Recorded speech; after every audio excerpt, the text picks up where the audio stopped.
down because you are one fine little gentleman.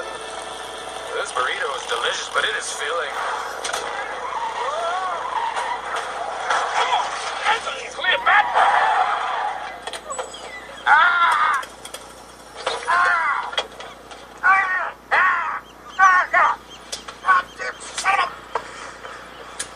What the hell, bro?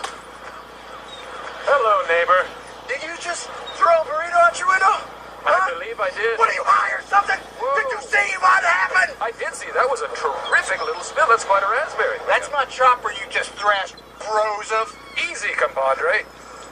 I'm your friend out here, all right? I want you to fix my chopper before I stomp your goofy ass. If you want to throw down in fisticuffs, fine. I've got Jack Johnson and Tom O'Leary waiting for you, right here. You destroyed the only thing I love. All right, there it is.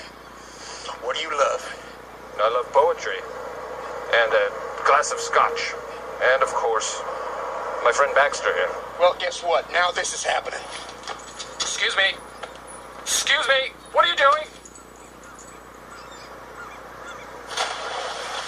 That's how I roll. Baxter.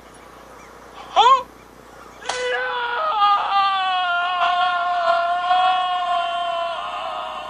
No! Where the hell is he? He'll be here. I thought he was Mr. Dependable. I put Brick on, but unless he's tracking a storm front, he's completely useless. Excuse me, gentlemen.